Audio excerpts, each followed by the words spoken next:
សូមអញ្ជើញលោកអ្នកនាងចុច like ឬចុច subscribe ដើម្បីទទួលបានព័ត៌មានថ្មីទាន់ហេតុការណ៍និងទស្សនាវីដេអូផ្សេងៗទៀតបានគ្រប់ពេលវេលាងាកមករឿងវប្បធម៌នៃទណ្ឌភាពវិញម្ដងមន្ត្រីជាន់ខ្ពស់នៃគណៈបកសង្គ្រោះជាតិអំពាវនាវឲ្យពលរដ្ឋចូលរួមចុះហត្ថលេខាគាំទ្រយុទ្ធនាការបញ្ចប់អំពើនីតិភាពឬភាពគ្មានទោសពៃនៅកម្ពុជាដើម្បីបង្ហាញនៅឆន្ទៈនយោបាយនិងរស់នៅក្នុងក្តីសង្ឃឹមអនុប្រធានគណៈបកសង្គ្រោះជាតិអ្នកស្រីមូសុហួរមានប្រសាសន៍ថាអ្នកស្រីចង់បានការចូលរួមពីពលរដ្ឋកាន់តែច្រើនដោយកុំភ័យខ្លាចដើម្បីឈានទៅបានតាមគោលដៅកន្លះលានហត្ថលេខាដែលជាផ្នែកមួយរួមចំណែករកយុត្តិធម៌ដល់ជនរងគ្រោះនិងសង្គមកម្ពុជាប៉ុន្តែទោះបីមិនបានកន្លះលានមួយហត្ថលេខាក៏ជារួមចំណែកនៅក្នុងការរកយុត្តិធម៌ជូនដល់ជនរងគ្រោះពន្លឺយុត្តិធម៌នឹងមានគិតត្រឹមយប់ថ្ងៃទី16ខែតុលាយុទ្ធនាការបញ្ចប់អំពើនីតិភាពនៃគណៈបកសង្គ្រោះជាតិមានអ្នកចូលរួមចុះហត្ថលេខាជាង 25,000 នាក់ក្រុមការងារនេះមានអ្នកជំនាញបន្ថែមដើម្បីរៀបចំសៀវភៅសមកពីសាកលវិទ្យាល័យល្បីមួយរូបនៅប្រទេសអូស្ត្រាលីដែលនឹងទទួលខុសត្រូវលើការចងក្រងឯកសារព្រឹត្តិការណ៍បោកគ្រាប់បែកចូលវងបាតកោដឹកនាំដោយលោកសំរងស៊ីដែលកំពុងតវ៉ាទាមទាររកយុត្តិធម៌សង្គមនិងទាមទារឲ្យកំណែទម្រង់ប្រព័ន្ធយុត្តិធម៌កាលពីថ្ងៃទី30ខែមិនិនាឆ្នាំ1997ព្រះតេជគុណបុត្របន្ទិញស្ថាបនិកបណ្ដាញព្រះសង្ឃឯករាជ្យដើម្បីយុត្តិធម៌សង្គមដែលជាតួអង្គមួយរូបនិងជាអ្នកសម្របសម្រួលរៀបចំសៀវភៅសមានថេរដីកាថាការរៀបចំសៀវភៅសកំពុងមានការវិវត្តគួរឲ្យកត់សម្គាល់ព្រះតេជគុណមានថេរដីកាថាទន្ទឹមនឹងគ្នានេះក្រុមការងារក៏កំពុងចងក្រងសាច់រឿងរបស់លោកជាវិជាលោកបណ្ឌិតកែមលីលោកឈុតវុធីព្រះតេជប្រគុណសំប៊ុនធឿនករណីសម្លាប់អ្នកកាសែតសិល្បករនិងព្រឹត្តិការណ៍រដ្ឋប្រហារថ្ងៃទី5ថ្ងៃទី6ខែកក្កដាឆ្នាំ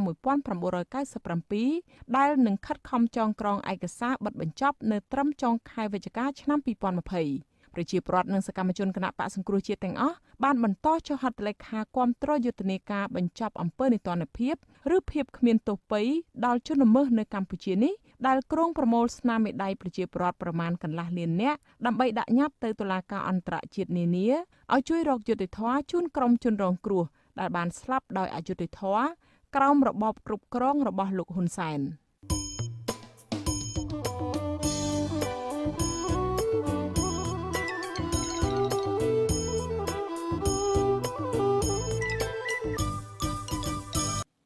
ណែនាំទៅមូលដ្ឋានកុំឲ្យមានការរារាំងណាមួយជាមួយនឹងឯកឧត្តមគឹមសុខាក្តី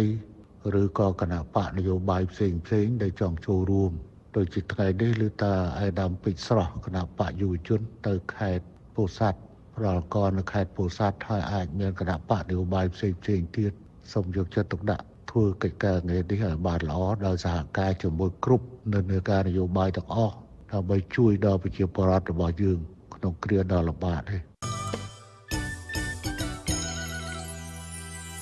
ចាលោកនាងកញ្ញាប្រិយមិត្តអ្នកស្ដាប់ជាទីមេត្រីពាក់ព័ន្ធទៅនឹងរឿងបោះឆ្នោតជ្រើសរើសប្រធានគណៈមេធាវីវិញលោកមេធាវីលីច័ន្ទតុលាដែលមានស្នាដៃចូលរួមយ៉ាងសកម្មលើរឿងក្តីរំលាយគណៈបកសង្គ្រោះជាតិកាលពីចុងឆ្នាំ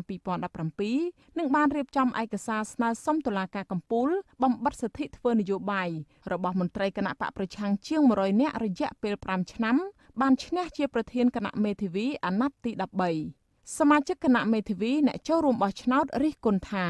ការរៀបចំការបោះឆ្នោតនេះគ្មានដំណាភៀបដោយសារតែបេក្ខជនមានលុយ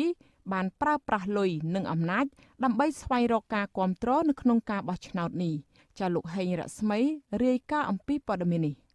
មិនខុសពីការបោះឆ្នោតលើកមុនទេគឺមេធាវីដែលមានទំនាក់ទំនងជាមួយបកកណ្ដាលអំណាចឬក្រុមគ្រួសារតកូលហ៊ុនតែងតែឈ្នះការបោះឆ្នោតធ្វើជាប្រធានគណៈមេធាវីលីច័ន្ទតុលាទទួលបានសម្លេងគាំទ្រជិត 1,500 សម្លេងក្រៅពីនោះមានបេក្ខជនផ្សេងទៀតរួមមានមេធាវីកើតគីមេធាវីសំសកុងលោកមេធាវីសូសវណ្ណនិងមេធាវីសេកសុភ័ណ្ឌទទួលបានសម្លេងគាំទ្រខ្ពស់បំផុតត្រឹមតែ130និងទាបបំផុតត្រឹមតែ26សម្លេងលោកលីច័ន្ទតុលាគឺជាមេធាវីដែលមានមុខងារជាឯកឧត្តម និងមានឋានៈរដ្ឋមន្ត្រីផងនោះទទួលបានសម្លេងគាំទ្រ1444សម្លេងស្មើនឹង 78.65% ច្រើនលើសលប់ពីបេក្ខភាពផ្សេងទៀតដែលធ្វើឲ្យលោកក្លាយជាប្រធានគណៈមេធាវីអាណត្តិទី13ក្នុងការបោះឆ្នោតនៅមហាសន្និបាតដែលរៀបចំឡើងដោយគណៈមេធាវីនាថ្ងៃទី16 ខែតុលាថ្លែងក្រោយពីប្រកាសលទ្ធផលលោកមេធាវីលីច័ន្ទតុលាថាការប្រកួតប្រជែងគ្នានេះមិនមានការវាយប្រហារគ្នាទេបើទោះបីជាមានពេលខ្លះបេក្ខជនទាំង5នាក់មានគោលដៅនយោបាយខុសគ្នាក្តីលោកយល់ថាការប្រកួតប្រជែងជ្រើសរើសប្រធានគណៈមេធាវីពេលនេះគឺជាគំរូសម្រាប់ការប្រកួតប្រជែងនៅពេលក្រោយលោកបដិញ្ញាថាអនុវត្តគោលនយោបាយទាំង8ចំណុចរបស់មេធាវីដើម្បីការពារផលប្រយោជន៍រួមនៃវិជ្ជាជីវៈមេធាវីគណៈមេធាវីនិងផលប្រយោជន៍របស់មេធាវីអ្វីត្បិតតែពេលខ្លះយើងមានគោលនយោបាយខុសគ្នាខ្លះយើងមានគោលនយោបាយត្រូវគ្នាខ្លះប៉ុន្តែយើងទាំង5នាក់មិនមានយើងហៅថាការជជែកវែកញែកស្វិតស្វាញខ្លាំងពេករហូតដល់ថាឆ្លោះគ្នាអីទេគឺយើងបានសហការគ្នាហើយខ្ញុំគិតថានេះគឺជាគំរូមួយលោកលីច័ន្ទតុលាជាមេធាវីមានឥទ្ធិពលម្នាក់ក្នុងចំណោមក្រុមមេធាវីរបស់លោកគីតិចដែលជាមេធាវីរដ្ឋាភិបាលនិងជាអតីតប្រធានគណៈមេធាវីលោកក៏ជាមេធាវីម្នាក់ដែលចូលរួមយ៉ាងសកម្មនៅក្នុងរឿងក្តីរំលាយគណៈបក្សសង្គ្រោះជាតិកាលពីចុងឆ្នាំ2017និងបានរៀបចំឯកសារស្នើទៅតុលាការកំពូលបំបត្តិសិទ្ធិធ្វើនយោបាយរបស់មន្ត្រីគណៈបព្វប្រឆាំងជាង100នាក់ក្នុងរយៈពេល5ឆ្នាំផងដែរក្រោយពេលបណ្ដឹងរំលាយគណៈបក្សសង្គ្រោះជាតិបានជោគជ័យលោកលីច័ន្ទតុលាក៏ជាមេធាវីដែលកំពុងចោទប្រកាន់ប្រធានគណៈបក្សសង្គ្រោះជាតិលោកកឹមសុខាពីបទក្បត់ជាតិនៅក្នុងតុលាការផងដែរក្រៅពីមានកិច្ចការងារការពារផ្នែកច្បាប់ឲ្យរដ្ឋាភិបាលនេះតាមគេហទំព័រ Facebook Page របស់លោកមេធាវីលីច័ន្ទតុលាក៏បានបង្ហោះរូបថតដែលលោកបានថតជាមួយនឹងលោកហ៊ុនសែននិងកូនៗរបស់លោកទៀតផងប្រធានគណៈមេធាវីជាប់អាណត្តិលោកសួនវិសាលបាននិយាយថាលោកលីច័ន្ទតុលាគឺជាបេក្ខជនដែលលោកគាំទ្រលោករំពឹងថាប្រធានគណៈមេធាវីរូបនេះនឹងបំពេញការងារបន្តពីលោកបានជោគជ័យនេះក៏ជាស្ដីសង្ឃឹមរបស់ខ្ញុំដែរព្រោះថាជាបេក្ខជនមួយដែលខ្ញុំគាំទ្រខ្ញុំសង្ឃឹមគិតថាគាត់មានសមត្ថភាពគ្រប់គ្រាន់ក្នុងការដឹកនាំគណៈមេធាវីបន្តចំណែកសំខាន់ប៉ុន្តែទោះបីជាមិនបានគាត់ជាប់អ្នកផ្សេងជាប់ជាសហវិតារបស់យើងក៏ខ្ញុំនៅតែគាំទ្រព្រោះជាលទ្ធផលនៃការបោះឆ្នោតដែលយើងត្រូវគោរពសម្លេងឆ្នោតរបស់សហវិតាប៉ុន្តែឥឡូវគឺថាចំសន្តានចិត្តរបស់យើងដែលយើងចង់បានលោកមេធាវីជួងជងីគឺជាមេធាវីការពារក្តីឲ្យមន្ត្រីនិងសកម្មជនគណៈបព្វប្រឆាំងឲ្យអាស៊ីសេរីដឹងថាលោកសង្កេតឃើញថាក្នុងពេលឃោសនាមានបញ្ហាខ្លះគួរឲ្យកត់សម្គាល់គឺមិនមានភាពស្មើគ្នារវាងបេក្ខជននៅក្នុងការប្រកួតប្រជែងនេះលោកបញ្ជាក់ថាមានបេក្ខជនខ្លះបានប្រើប្រាស់ទឹកលុយរបស់ខ្លួនរាប់ម៉ឺនដុល្លារអញ្ជើញមេធាវីដែលជាអង្គបោះឆ្នោតទៅជប់លៀងក្នុងពេលឃោសនាបោះឆ្នោតហើយក៏មានបេក្ខជនខ្លះទៀតប្រើឥទ្ធិពលនៃអ្នកនយោបាយដើម្បីទាក់ទាញរកសម្លេងប៉ុន្តែលោកជួងជងីសូមមិនបង្ហាញឈ្មោះបេក្ខជនដែលប្រើប្រាស់ឥទ្ធិពលទឹកលុយនិងឥទ្ធិពលអ្នកនយោបាយនោះទេដោយលោកនិយាយថាសមាជិកគណៈមេធាវីផ្សេងទៀតដឹងរឿងនេះទាំងអស់ខ្ញុំអត់ទាន់ពេញចិត្តនៅឡើយទេខ្ញុំចង់ឲ្យបេក្ខជនឈរឈ្មោះដល់បោះឆ្នោតជាប្រធានគណៈមេធាវីហ្នឹងគឺប្រើការប្រកួតប្រជែងដោយស្មារតីដោយស្មោះត្រង់កុំប្រើទឹកលុយហើយនឹងកុំប្រើឥទ្ធិពលអ្នកកាន់អំណាចមកដើម្បីជួយរកសម្លេងឆ្នោតការលើកឡើងនេះស្របពេលដែលសកម្មភាពរបស់លោកលីច័ន្ទតុលានៅមុនពេលបោះឆ្នោតលោកតែងតែបង្ហោះរូបភាពនៅលើ Facebook Page របស់លោកជាបន្តបន្ទាប់បង្ហាញពីកម្មវិធីជប់លៀងស្វែងរកការគាំទ្រពីក្រុមមេធាវីនានាក្រោមរូបភាពកម្មវិធីអាហារសាមគ្គីគាំទ្របេក្ខភាពលោកជាប្រធានគណៈមេធាវីលោកមេធាវីជួងជងីបារម្ភថារបៀបការបោះឆ្នោតសប្តាហ៍ថ្ងៃនេះដែលអាចឲ្យបេក្ខជនចំណាយថវិកាផ្ទាល់ឃោសនាស្រែកតាមទំនឹងចិត្តបែបនេះគឺគ្មានដំណាភាពនិងធ្វើឲ្យមានការបែងចែកបកពួកលោកក៏ចង់ឃើញគណៈមេធាវីជាអ្នកចេញរៀបចំកម្មវិធីឲ្យបេក្ខជនឈរជជែកតគ្នាដើម្បីរកអ្នកមានសមត្ថភាពពិតប្រាកដដឹកនាំគណៈមេធាវីខ្ញុំបាទហេងរស្មីអាស៊ីសេរីពីរដ្ឋធានី Washington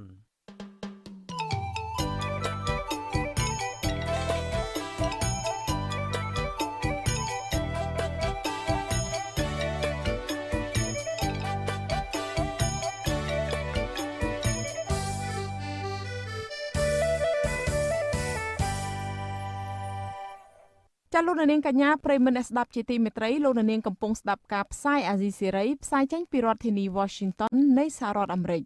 អង្គការធ្វើការផ្នែកបរិស្ថាននិងប្រជាសហគមន៍ព្រៃឈើនៅភូមិភាគឦសានមានមោទនភាពដែលពួកគេទទួលបានផលប្រយោជន៍ជាច្រើនជាលើកទី1នៃការលក់ឥណទានកាបូនឬពីគម្រោងឥណទានកាបូរ៉េតបូកដែលមានទឹកប្រាក់ដល់ទៅ3លានកន្លះដែលទាញចេញពីទូនាទីរបស់ព្រៃឈើនៅក្នុងសហគមន៍រយៈពេល3ឆ្នាំចុងក្រោយនេះទោះជាយ៉ាងណាពួកគាត់ព្រួយបារម្ភខ្លាចគម្រោងនេះមិនឋិតថេរដោយរងការគំរាមកំហែងពីបទល្មើសព្រៃឈើដែលកំពុងកើតមាននៅតំបន់ផ្សេងៗតើឥណទានកាបូនជាអ្វីហើយប្រជាសហគមន៍ព្រៃឈើទទួលបានផលប្រយោជន៍អ្វីខ្លះពីគម្រោងឥណទានកាបូននេះចាសសេចក្តីរាយការណ៍ពុស្ដាលោកនាងនឹងបានស្ដាប់នៅពេលបន្តិចទៀតនេះ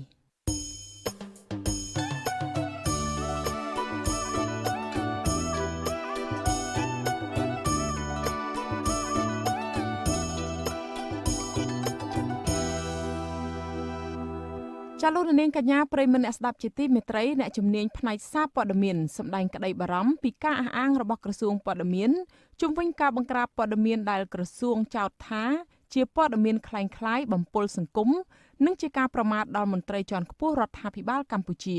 អ្នកជំនាញរូបនេះថាលោកស្វាគមន៍ការបង្ក្រាបព័ត៌មានคล้ายៗប៉ុន្តែក្រសួងត្រូវពិនិត្យមើលពីខ្លឹមសារនៃព័ត៌មាននោះថាជាមតិយោបល់ដើម្បីចូលរួមចំណែកក្នុងការអភិវឌ្ឍសង្គមឬយ៉ាងណាមុននឹងចាត់វិធានការជៀសវាងផលប៉ះពាល់ដល់សេរីភាពបញ្ចេញមតិនិងសារព័ត៌មាននៅកម្ពុជាចាប់ពីរដ្ឋធានី Washington អ្នកស្រីម៉ៅសុធានីរាយការណ៍ព័ត៌មាននេះមន្ត្រីក្រសួងព័ត៌មានថាក្រសួងបានបញ្ជូនគណនីផ្សព្វផ្សាយព័ត៌មានคล้ายៗចំនួនជាង10ករណីក្នុងចំណោម145ករណីទៅក្រសួងមហាផ្ទៃរួចហើយដើម្បីស៊ើបអង្កេតនិងបន្តនីតិវិធីតាមផ្លូវច្បាប់ចាអនុប្រធានគណៈកម្មាធិការត្រួតពិនិត្យព័ត៌មានคล้ายៗនៃក្រសួងព័ត៌មានគឺលោកផុសសវណ្ណមិនបានបញ្ជាក់ច្បាស់លាស់ពីខ្លឹមសារនៃការចុះផ្សាយព័ត៌មានហើយដែលក្រសួងបានចាប់ប្រកាន់ថាជាព័ត៌មានคล้ายៗនោះទេចាលោកផុសសវណ្ណប្រាប់កាសែតភ្នំពេញប៉ុស្តិ៍កាលពីថ្ងៃទី14ខែតុលាថាក្នុងចំណោមសំណេរនិងវីដេអូចំនួន145ករណីដែលក្រសួងបានចោទថាជាការផ្សព្វផ្សាយព័ត៌មានคล้ายៗនោះគឺ83ករណីប្រមាថដល់ព្រះមហាក្សត្រមន្ត្រីជាន់ខ្ពស់ក្នុងជួររដ្ឋាភិបាលនិងសម្ដេចសង្ឃចំណែកឯ22ករណីផ្សេងទៀតលើកឡើងពីក្តីបារម្ភជុំវិញបញ្ហាព្រំដែនជាមួយប្រទេសវៀតណាមហើយនិងបញ្ហាមួយចំនួនទៀត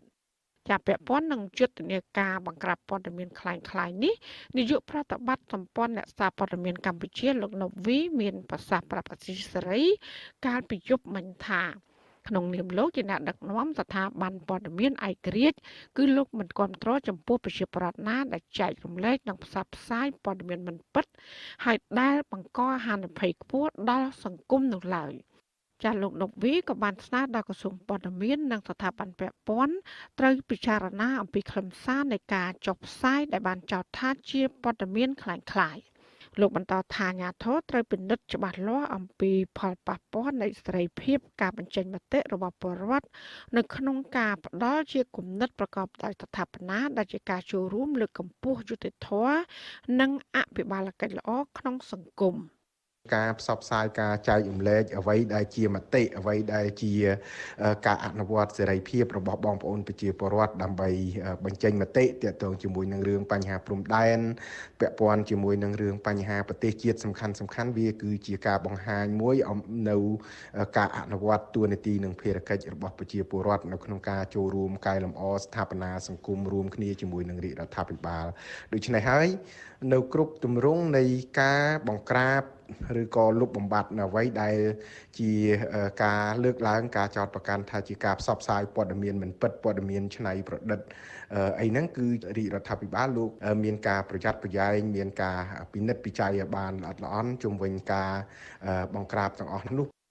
តកតងនឹងការចាប់ខ្លួនអ្នកសារព័ត៌មាននេះកាលពីថ្ងៃទី25ខែមិថុនាចាងវាងកាសែតជាតិខ្មែរលោករស់សុខិតត្រូវបានឃុំខ្លួនរហូតមកដល់ពេលនេះដោយសារតែបានសរសេរស្រង់សម្ដីរបស់លោកនាយករដ្ឋមន្ត្រីហ៊ុនសែន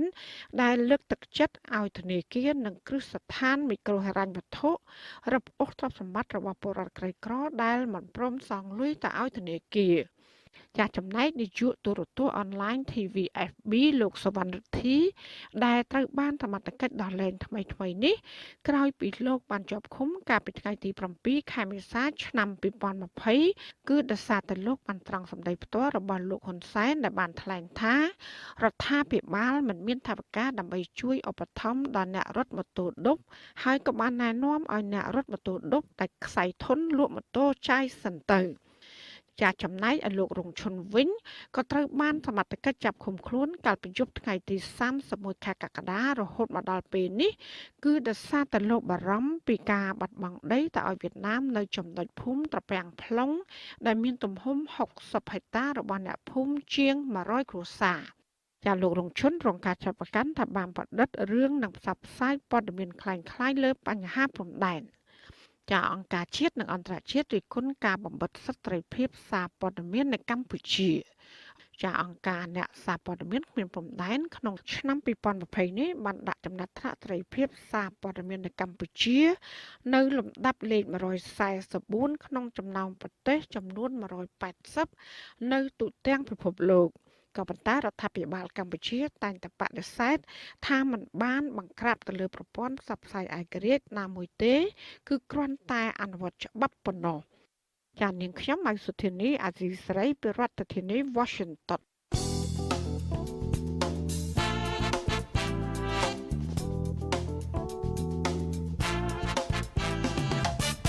ចាលោកនាងកញ្ញាប្រិយមិត្តអ្នកស្ដាប់ជាទីមេត្រីអង្គការធ្វើការផ្នែកបរិស្ថាននិងប្រជាសហគមន៍ព្រៃឈើនៅភូមិភាគឦសាន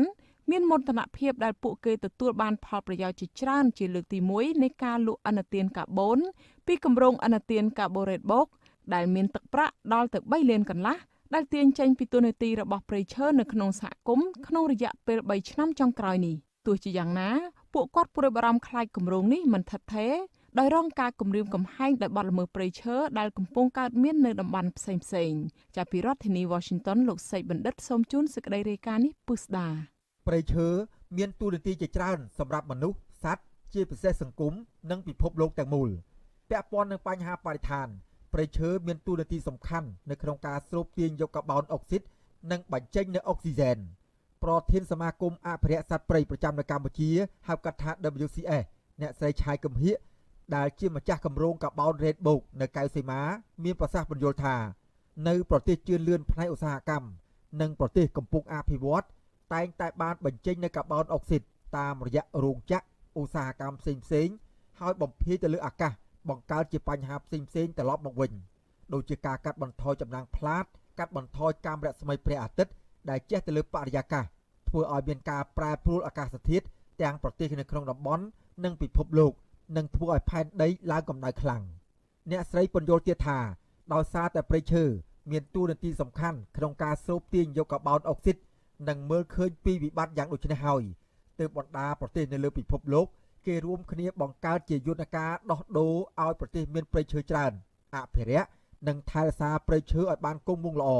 ដើម្បីស្រូបយកកាបូនអុកស៊ីតដែលពិភពលោកកំពុងតែបញ្ចេញដោយផ្ដល់ជាថវិកាដល់ប្រទេសដែលមានគម្រោងផែនការសកម្មភាពលើការងារអភិរក្សព្រៃឈើនេះជាការដោះដូរទៅនឹងការជួយដោះស្រាយបញ្ហាប្រែប្រួលអាកាសធាតុពិភពលោកការលក់ហ្នឹងមិនមែនមានន័យការផ្លឹងអីទេគឺគេទូទាត់ព្រៃឈើជាមួយនឹងការស្រូបយកអូស្មန်កាបូនឌីអុកស៊ីតហើយការស្រូបយកបរិមាណដែលព្រៃឈើប្រមាណហិកតាអាចស្រូបយកអូស្មန်កាបូនឌីអុកស៊ីតបានប្រមាណតោន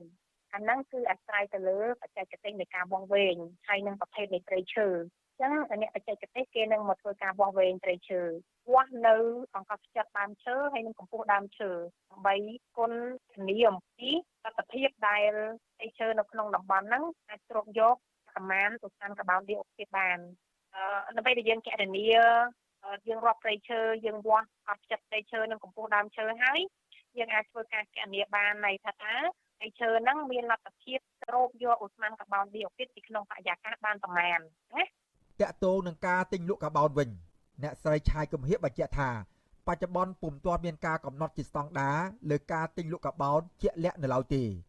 រាល់ការទិញលក់គឺត្រូវធ្វើឡើងដោយគោលការណ៍ស្ម័គ្រចិត្តនិងអាស្រ័យទៅលើគុណភាពគម្របព្រៃឈើនិងទំហំព្រៃឈើជាមួយនឹងការព្យាករណ៍ប្រសិទ្ធភាពរបស់ព្រៃឈើក្នុងអំឡុងពេលប្រមាណ60ឆ្នាំ គិតចាប់ពីថ្ងៃមានកិច្ចព្រមព្រៀងតទៅអនាគតចឹងក្រុមហ៊ុនណាដែលគេមានឆន្ទៈនៅក្នុងការខុសត្រូវទៅលើសង្គមនិងបរិស្ថានខ្ពស់គេក៏មានឆន្ទៈក្នុងការទិញឥណទានកាបូនអាស្រ័យទៅលើតម្លៃនៃការចរចាគ្នាសមាគមអភិរក្សសត្វព្រៃប្រចាំនៅកម្ពុជាហៅកាត់ថា WCS បានសម្របសម្រួលលើការងារជាមួយនឹងសហគមន៍អភិរក្សដែនជម្រកសត្វព្រៃកែវសីមាដោយចាប់ផ្ដើមអនុវត្តគម្រោងកាបូនរ៉េតបូកក្នុងគោលដៅថែរក្សានិងអភិរក្សព្រៃឈើជីវៈចម្រុះនិងការអភិវឌ្ឍជីវភាពរបស់ប្រជាសហគមន៍នៅជុំវិញតំបន់ដែលកំពុងមានការអភិរក្សព្រៃឈើស្ថិតនៅក្នុងខេត្តមណ្ឌលគិរីជាច្រើនឆ្នាំមកហើយប្រធានសមាគមអភិរក្សសត្វព្រៃប្រចាំនៅកម្ពុជាអ្នកស្រីឆៃកំហៀកមានប្រសាសន៍ដែរថាគម្រោងនេះមានការឧបត្ថម្ភថវិកាពីអង្គការអន្តរជាតិធំៗមួយចំនួនដូចជា USAID និង EU ជាដើមសមាជិកសមាគមភាគច្រើនគឺជាជនជាតិដើមភាគតិចអ្នកស្រីបន្តថាជាលទ្ធផលក្នុងរយៈពេល3ឆ្នាំចុងក្រោយនេះគម្រោងបានលក់ឥណទានកាបូនរ៉េតបូកនៅកៅសីមាដោយទទួលបានទឹកប្រាក់ដល់ទៅ3លានកន្លះពីការលក់ឥណទានកាបូនឬគម្រោងឥណទានកាបូនរ៉េតបូកគិតចាប់តាំងពីឆ្នាំ2017រហូតដល់ឆ្នាំ2020នេះចំនួនទឹកប្រាក់ចំណូលនេះជាចំនួនច្រើនលើកទី1និងមិនដែលធ្លាប់ទទួលបានពីមុនមកនោះទេក្រុមហ៊ុនដែលស្ម័គ្រចិត្តទិញឥណទានកាបូនរ៉េតបូកពីកម្ពុជានោះគឺជាក្រុមហ៊ុនធំចំនួន3របស់សហរដ្ឋអាមេរិកមានដូចជាក្រុមហ៊ុន Disney ក្រុមហ៊ុន Kering និងក្រុមហ៊ុន Institute អ្នកស្រីឆៃកំហៀកបញ្ជាក់ទៀតថាថវិកានោះបានបែងចែកផ្ដល់ជូនជាសម្បត្តិរបស់ប្រជាសហគមន៍ដែនជម្រកសត្វព្រៃកែវសីមាដែលមានចំនួន20ភូមិ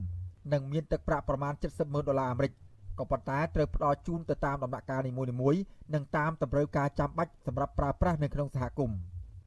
អ្នកស្រីបន្តថាតម្រូវការរបស់សហគមន៍ចាំបាច់ក្នុងដំណាក់កាលទី1នេះគឺការកសាងហេដ្ឋារចនាសម្ព័ន្ធខ្នាតតូចដូចជាអណ្ដូងទឹករូងប្រជុំកសាងប្រព័ន្ធទឹកស្អាតខ្នាតតូចជួសជុលផ្លូវថ្នល់ស្ពានក្នុងសហគមន៍បង្គន់អនាម័យផ្ដល់វគ្គបណ្ដុះបណ្ដាលអំពីការធ្វើកសិកម្មមានដូចជាការដាំដំណាំចិញ្ចឹមសត្វនិងបង្កើតជាតំបន់អេកូទេសចរដើម្បីរកចំណូលបន្ថែមចំពោះតួនាទីរបស់ប្រជាសហគមន៍នៅក្នុងគម្រោងគឺពួកគាត់ត្រូវចូលរួមយ៉ាងសកម្មនៅក្នុងការអភិរក្សនិងការពារព្រៃឈើដោយចូលរួមដើរល្បាតព្រៃការពារបទល្មើសព្រៃឈើការប្រើប្រាស់ព្រៃឈើប្រកបដោយនិរន្តរភាពដោយមិនត្រូវកាប់ឆ្ការព្រៃដើម្បីយកដីធ្វើកសិកម្មទ្រង់ទ្រាយធំនោះឡើយគាត់នឹងថែរក្សាព្រៃទាំងទុកដើម្បីការប្រើប្រាស់ជានិរន្តរភាពហ្នឹងគឺការដកហូតនៅអនុផលព្រៃឈើយកមកប្រើប្រាស់អញ្ចឹងគាត់ដកហូតដូចជាបន្លែអសតផ្លែឈើចេញពីព្រៃហ្នឹងហើយបច្ចុប្បន្នហ្នឹងគម្រោងក៏បានជួយសម្របសម្រួលគាត់ឲ្យបង្កើតទៅជាសហគមន៍សហគ្រាសកែច្នៃអាស័យអញ្ចឹងគាត់ទៅដកហូតអាស័យហ្នឹងត្រូវបានចាត់ទុកជាអនុផលព្រៃឈើមួយដែរណាអញ្ចឹងគាត់យកអាស័យហ្នឹងមកធ្វើការកែច្នៃដូចជាអំតែពេងទឹកហូបការហើយគាត់អាចលក់បានក្នុងតម្លៃមួយដែលគាត់ទទួលយកបានហើយគាត់គិតថាធ្វើបែបនេះគឺមាននិរន្តរភាពជាងហើយបង្កើននៅប្រាក់ចំណូលសម្រាប់គ្រួសារគាត់ផ្ទៃដីព្រៃឈើដែលអនុវត្តគម្រោងកាបូនរ៉េតបូកនៅកែវសីមាមានទំហំជាង160,000 ហិកតាស្ថិតនៅក្នុងដែនជម្រកសត្វព្រៃកែវសីមាដែលមានផ្ទៃដីសរុបទំហំជិត300,000 ហិកតាស្ថិតនៅក្នុងខេត្តមណ្ឌលគិរីនិងផ្នែកខ្លះនៅក្នុងខេត្តក្រចេះក្រៅពីនៅស្រុកកែវសីមាខេត្តមណ្ឌលគិរីគម្រោងកាបូនរ៉េតបូកក៏កំពុងរៀបចំនិងអនុវត្តនៅក្នុងតំបន់ព្រៃអភិរក្សនៅខេត្តផ្សេងៗទៀតដែរដូចជានៅក្នុងតំបន់ជួរភ្នំក្រវាញក្នុងខេត្តពោធិ៍សាត់នៅតំបន់ព្រៃទំរីងក្នុងខេត្តកំពង់ធំតំបន់ព្រៃឡង់ដែនជម្រកសត្វព្រៃតាតៃក្នុងខេត្តកោះកុងនិងកំពុងសិក្សាគម្រោងនៅតំបន់គូលានភ្នំទេពក្នុងខេត្តព្រះវិហារជាដើមក៏ប៉ុន្តែគម្រោងទាំងនេះនៅមិនទាន់មានលទ្ធផលជាដុំកំភួននៅឡើយទេរដ្ឋលេខាធិការនិងជាអ្នកនាំពាក្យក្រសួងបរិស្ថានលោកនេតភត្រាប្រាប់អាស៊ីសេរីតាមបណ្ដាញសង្គម Telegram ថាកម្ពុជាកំពុងតែសិក្សានិងអនុវត្តគម្រោងឥណទានកាបូនសាកល្បងនៅក្នុងដែនជម្រកសត្វព្រៃព្រៃឡង់ក្នុងខេត្តស្ទឹងត្រែងបន្ថែមទៀតជាមួយនឹងក្រុមហ៊ុនជប៉ុន Mitsu បាទចាប់តាំងពីឆ្នាំ2016មកដល់បច្ចុប្បន្នគឺកម្ពុជាទទួលបានថវិកាចំនួន$11.6 លានសហរដ្ឋអាមេរិកពីការលក់ឥណទានកាបូនឲ្យទៅក្រុមហ៊ុនអន្តរជាតិធំៗមានដូចជាក្រុមហ៊ុន Disney, Kering, Institute និង Sol ហើយនិងក្រុមហ៊ុន Gucci លោកនេតភត្រាបន្តថាការលក់កាបូននៅកៅសីមាធ្វើឡើងតាំងពីឆ្នាំ2016មក ក៏ប៉ុន្តែការរៀបចំផែនការសកម្មភាពផ្សេងៗដើម្បីឈានដល់ការលូកកាបោននេះបានធ្វើឡើងតាំងពី10ឆ្នាំមុនមកម្ល៉េះប្រជាសហគមន៍អណ្ដូងក្រឡឹងស្ថិតនៅក្នុងគម្រោងកាបោនរ៉េតបូកៅសីមាលោកបៀលវ៉ាន់ធីបានថ្លែងរៀបរាប់ពីផលប្រយោជន៍នៃគម្រោងនេះនិងចង់ឲ្យគម្រោងនេះបន្តដំណើរតទៅមុខវែងឆ្ងាយទៀតក្នុងខ្ញុំនេះនៅក្នុងសហគមន៍និយាយពីស្បាយចិត្តហូបពីស្បាយចិត្តហើយបងយើងទីមួយយើងបានការពីហើយប្រៃយើងនៅហើយយើងបានលុយថវិកាបន្ថែមទៀតអញ្ចឹងហ្មងបើនិយាយពីស្បាយវាដែរហើយឥឡូវហ្នឹងទីតងថវិកាក្បោហ្នឹងយើងបានដូចជាធ្វើប្រព័ន្ធទឹកស្អាតអញ្ចឹងឬនេះដែលសហគមន៍យើងបានប្រើប្រាស់អញ្ចឹងណាហើយវាមាននិយាយទៅវាមានសុខភាពល្អហើយទឹកទៅវាមានអនាម័យល្អអញ្ចឹងទន្ទឹមនឹងការសាទរទទួលបានផលប្រយោជន៍និងមានប្រាក់ចំណូលច្រើនអំពីការលក់កាបោនរ៉េតបូកនេះប្រធានអង្គការ WCS អ្នកស្រីឆៃកំហៀកនិងប្រជាសហគមន៍ពាក់ព័ន្ធដទៃទៀតក៏មានក្តីព្រួយបារម្ភដែរហើយអ្នកស្រីក៏មិនទាន់អាចសន្និដ្ឋានបានថាគម្រោងបន្ទាប់នេះនឹងមានលទ្ធផលយ៉ាងណានោះទេព្រោះមន្ទល់នៅពេលនេះកិច្ចសន្យាទិញលក់ជាថ្មីជាលក្ខណៈធំដុំនៅមិនទាន់មានជាផ្លូវការនៅឡើយទេព្រោះអីលទ្ធភាពនៃការលក់អន្តរជាតិកបោនហ្នឹងគឺវាអាស្រ័យទៅលើលទ្ធភាពនៃការលទ្ធភាពស្រូបយកឧស្ម័នផ្ទះកញ្ចក់ឬក៏ឧស្ម័នកបោនឌីអុកស៊ីតហ្នឹងពីព្រៃឈើហើយបើសិនជាមានការបាត់បង់ព្រៃឈើអញ្ចឹងនឹងមានការធ្លាក់ចុះលទ្ធភាពស្រូបយកកបោនដែលធ្វើឲ្យប៉ះពាល់ទៅដល់ការអនុវត្តគម្រោងរដ្ឋហើយលោកនេតភក្ត្រាអះអាងថាសមិទ្ធផលនៃការលក់អន្តរជាតិកបោនលើកនេះបង្ហាញថាកម្ពុជាបានចាត់វិធានការប្រកបដោយប្រសិទ្ធភាពនៅក្នុងការការពារនិងអភិរក្សធនធានធម្មជាតិនិងការថែរក្សាឲ្យបាននៅឈើឈរហើយអាចលក់តួនាទីរបស់ព្រៃឈើទាំងនោះតែទោះយ៉ាងណាក្តីប្រជាសហគមន៍អណ្ដូងក្រឡឹងស្ថិតនៅក្នុងគម្រោងកាបោនរ៉េតបូកកៅសីមាលោកបៀលវ៉ាន់ធីលោកនៅមានក្តីព្រួយបារម្ភអំពីជំហានបន្ទាប់នៃគម្រោងនេះมันអាចលក់បានប្រាក់ចំណូលច្រើនដោយលើកទី1នេះទេដោយខ្លាចมันអាចទប់ស្កាត់បទល្មើសព្រៃឈើបានក្នុងសហគមន៍ខ្ញុំឥឡូវវានៅទេបងវាមិនទាន់មានការកាត់រៀនអីណាពីជនកលខូចទេប៉ុន្តែទៅទៀតហ្នឹងខ្ញុំបារម្ភព្រោះអីនៅជុំវិញឥឡូវឃើញថាមានការកាត់រៀនកាប់អីពីជនមានអំណាចអីចឹងដែលគេលើយមានកាក់ហ្នឹងណាខ្ញុំបាទសេកបណ្ឌិតអាស៊ីសេរីពីរដ្ឋធានីវ៉ាស៊ីនតោន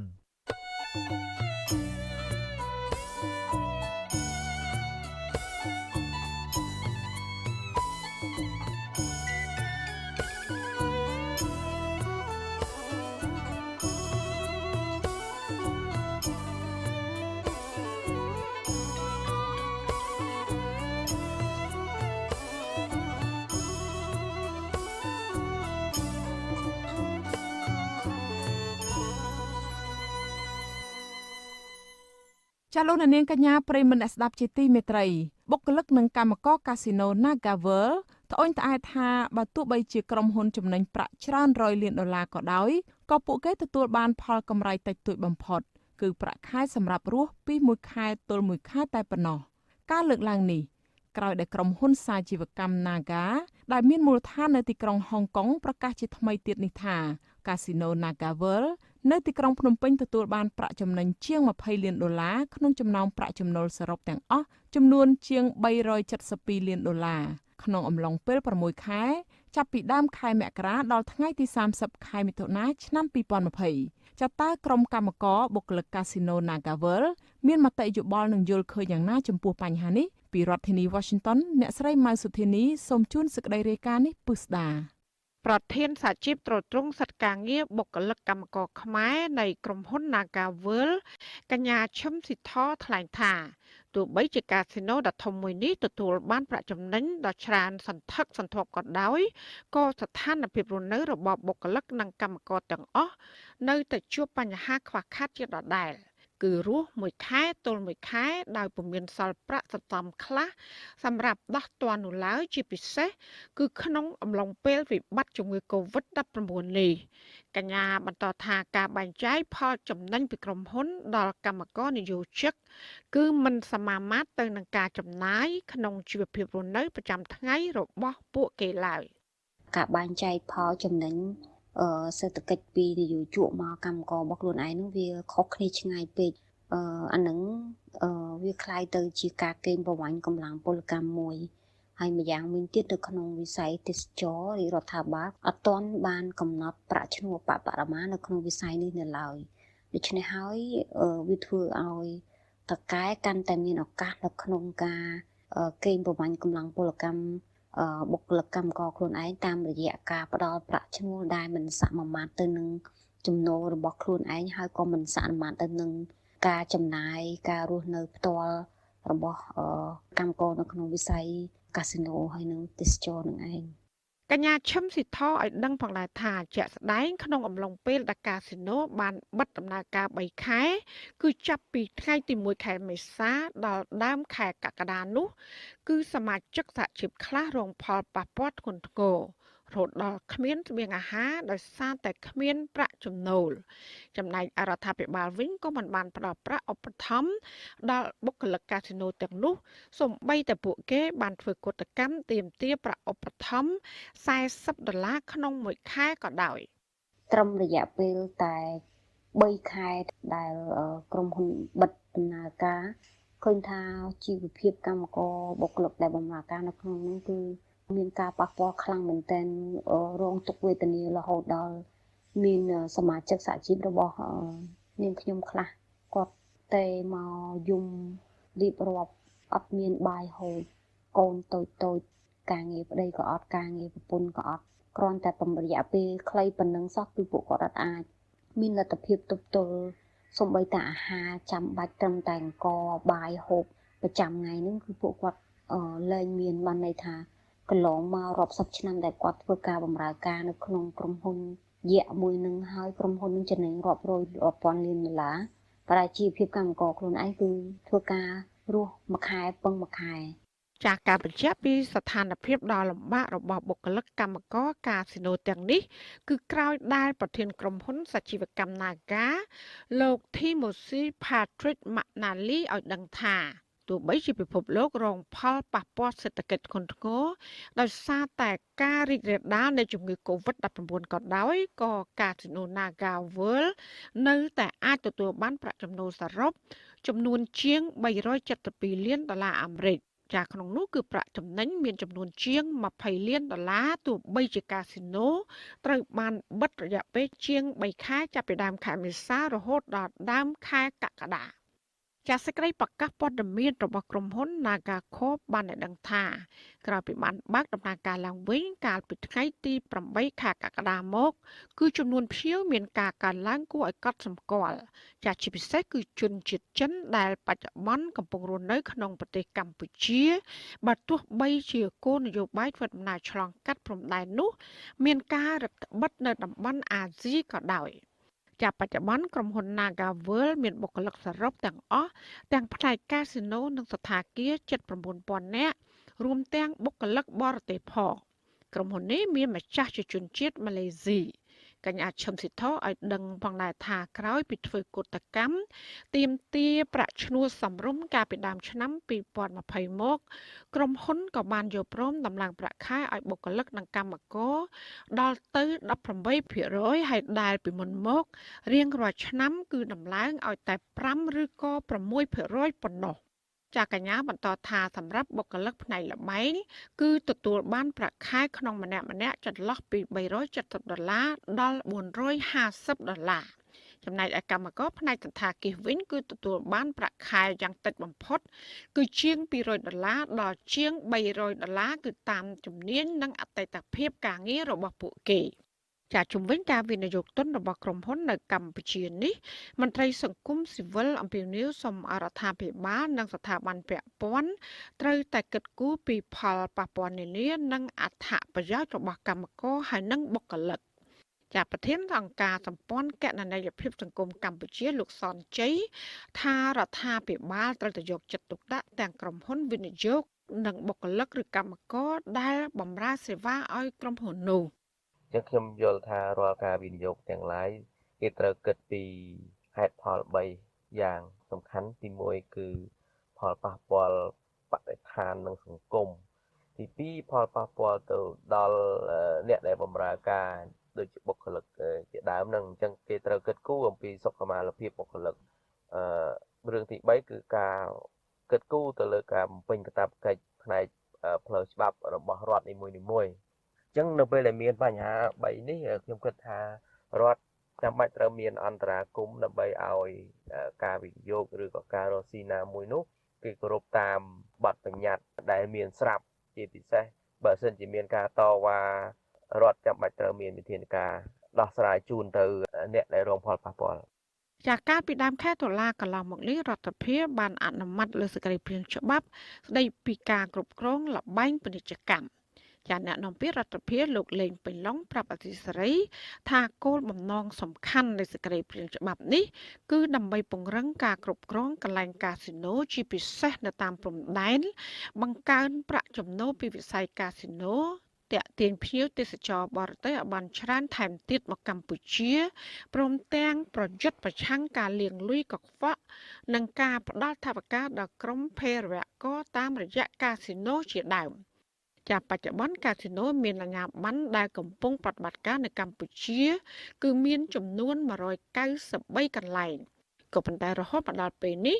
រដ្ឋាភិបាលកម្ពុជាអនុញ្ញាតឲ្យកាស៊ីណូចំនួន10រាប់ទាំងកាស៊ីណូ Naga World គឺអាចបើកដំណើរការឡើងវិញបានក្រោយពីបានបិទមួយរយៈដោយសារតែបារម្ភពីការរាលដាលសកលនៃជំងឺ Covid-19 នេះចាក្រុមហ៊ុនកាស៊ីណូ Naga ដ៏ធំមួយនេះកាលពីអំឡុងឆ្នាំ2019ទទួលបានប្រាក់ចំណូលចំនួន$2,000 លានអាមេរិកគឺក្នុងនោះទទួលបានប្រាក់ចំណេញជិត$572 លានអាមេរិកហើយក្រោយពីបានបង់ពន្ធទៅរដ្ឋាភិបាលហើយគឺក្រុមហ៊ុននេះនៅទទួលបានប្រាក់ចំណេញចំនួន$521 លានអាមេរិកចាចំណែករបាយការណ៍របស់ក្រសួងសេដ្ឋកិច្ចនិងហិរញ្ញវត្ថុក៏បានបង្ហាញផងដែរថាកម្ពុជាទទួលបានប្រាក់ចំណូលពន្ធពីវិស័យកាស៊ីណូសរុបទាំងអស់ទូទាំងប្រទេសគឺមានចំនួនជាង$56 លានអាមេរិកក្នុងឆ្នាំ2019ចានាងខ្ញុំម៉ៅសុធានីអស៊ីសេរីពីរដ្ឋធានី Washington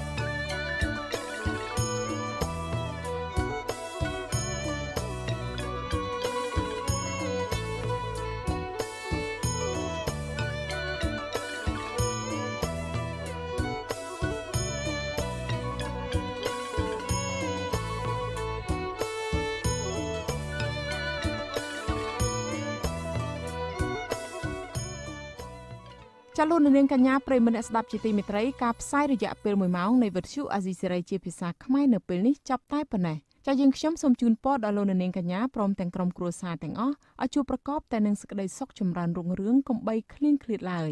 ជាពិសេសសូមលោកនាងមានការប្រុងប្រយ័ត្នខ្ពស់និងសូមជៀសផុតដោយគ្រោះមហន្តរាយទឹកជំនន់នេះចានាងខ្ញុំខែសុណងរួមទាំងសហការី